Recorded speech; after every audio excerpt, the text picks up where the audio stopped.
Welcome to the Executive Compensation Podcast. The following conversation is part of a special series of discussions we're calling Back to Basics.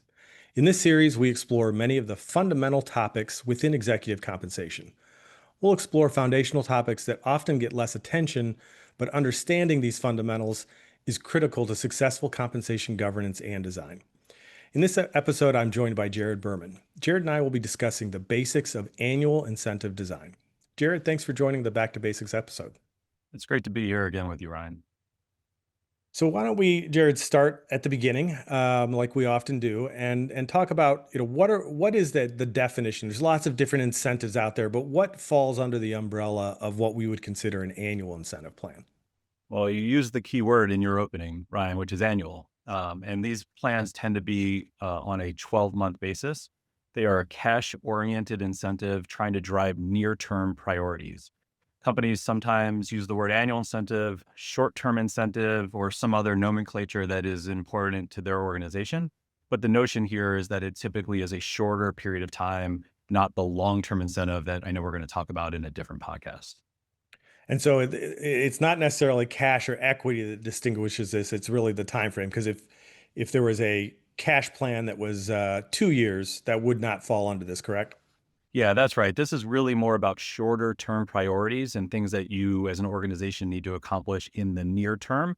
And really, I like to think of these, Ryan, as operational successes that you need to see over the over one fiscal year, or building blocks that you need to actually achieve in a given year to then build the foundation for success longer term. But this really more is about time frame than it is vehicle or form of compensation.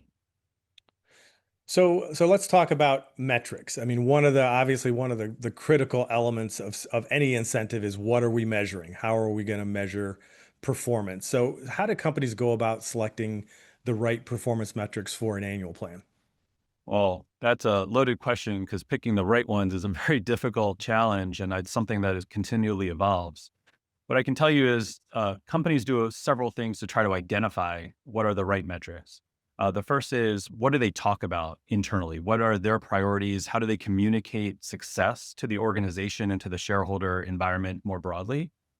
Another one is benchmarking. I know in one of our podcasts, we talk about compensation benchmarking, but looking at what your peers do in other companies in similar situations, how do they reward their executives? Are they focused on profit metrics or cash flow metrics or balance sheet metrics? And where do they fall on the spectrum of importance to different organizations like you? I would also say it's about finding the right metrics that align with value creation in the longer term, right? Things that are correlated to success. If we do these things well, we believe over time they will contribute to stock price increases and shareholder value creation. And then there are other considerations like communication. How do we communicate this? How do we talk about this? How do we define this? And how do we motivate people to actually deliver on these results? And one of the things that I know you often hear, Ryan, or maybe even say, is creating the right line of sight. When I think about annual or short-term incentive plans, I kind of always go back to the example of every company at their infancy when they start out has a profit sharing plan. It's simple. If we make money, we will share some of that with our employees who deliver that profit. And as we get more complex, as we grow, as we have more headcount, as we have more layers, as we have more business units, these plans get more complex. And they start to then target other things that go beyond a traditional profit sharing arrangement. But it always has to come back to that notion of, are we successful? And if we're successful, we're willing to share. And if we're not successful, we can't.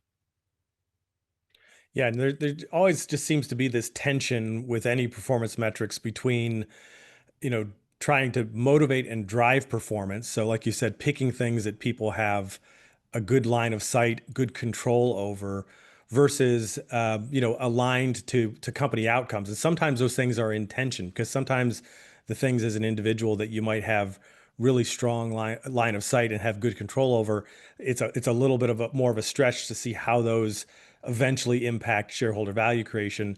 But at the same time, things that are clearly tied to shareholder value creation, oftentimes you have less line of sight. So there's that tension between, what is the right mix of those metrics. Any thoughts about, some non-financial measures that companies might consider in the mix? Yeah, I think to your point, Ryan, there is always an underpinning of financial success, right? Whether that's an EBITDA or an operating income, and net income metric, there is always a definition of profitability built into these programs. There tends to be a second or third measure that are specific to a company, whether that's top line growth, margin, or some sort of cash flow metric, whether conversion or an absolute dollar. So there's usually kind of this alignment between profitability and then operational success in some other notion. But then it's important for companies to unpack that a little bit and say, how do each person and how do all these divisions and all these business units and teams contribute to the success? And so part of that is in the communication side, right? How do you in your individual job contribute to the success of the organization? And the other is then pulling out a piece of the annual or short-term incentive tied to things that really are aligned more closely with an individual's efforts and results. So that can include things at the corporate level, like strategic priorities, right? I usually think that those are things, Ryan, that you have to accomplish in the next 12 months to be successful longer term, but it doesn't necessarily manifest itself into more profit. In fact, many times that takes investment and actually hurts your operating income line in the near term to create more value in the long term. Those can be things like in any year, a cost reduction program. That could be a focus on safety in a current year. That could be a focus on inventory management if that's a significant problem. Or it could be any number of things that align to a longer term strategy, but are the building blocks of kind of this year as a part of a longer 3 or 5 year strategy. That could be done either on a corporate level, a business unit level, or an individual level. And it really is up to an organization to identify where they're trying to align different parts of the organization or create some intentional silos where we're focusing people on the activities that they can control, which may or may not link up with the rest of the organization in any given year. And back to the question of line of sight, companies in their hearts tend to want to get very granular with this, and they want to reward individuals for their individual successes, their individual efforts, and their individual performance. But with that comes a lot of challenges. The first being, was the company successful? Was the business unit successful? And how do we compensate individuals for effort and individual performance if the organization itself wasn't successful in a given year? The second problem is performance management. You need a very robust performance management system to effectively administer and create a strong pay and performance alignment at the individual level by setting appropriate goals, measuring appropriate goals, and having consistency across the organization.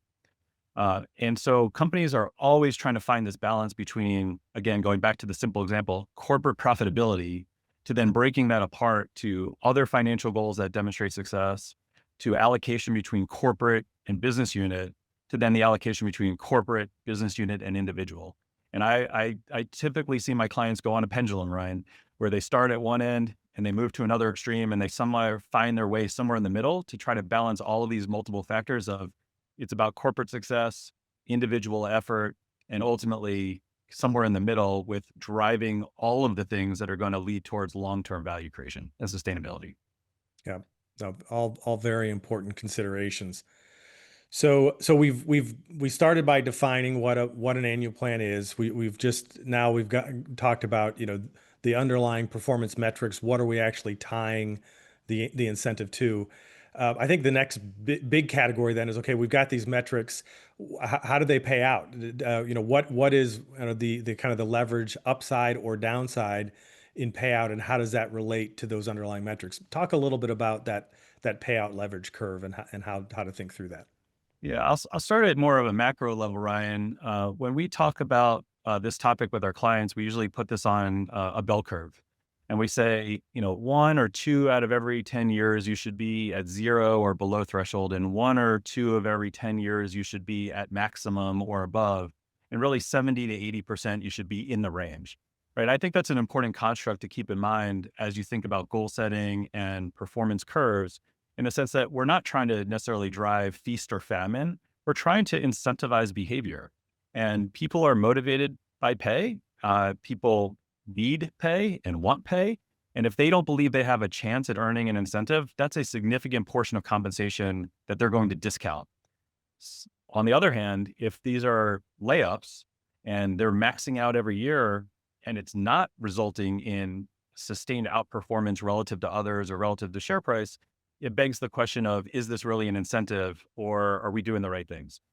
So we typically see some ranges around the payout side of the question that you asked, going as low as 0%. But typically we see a threshold that says if we hit some minimum level of acceptable performance, we will be willing to pay 50% of target. That is a very common threshold.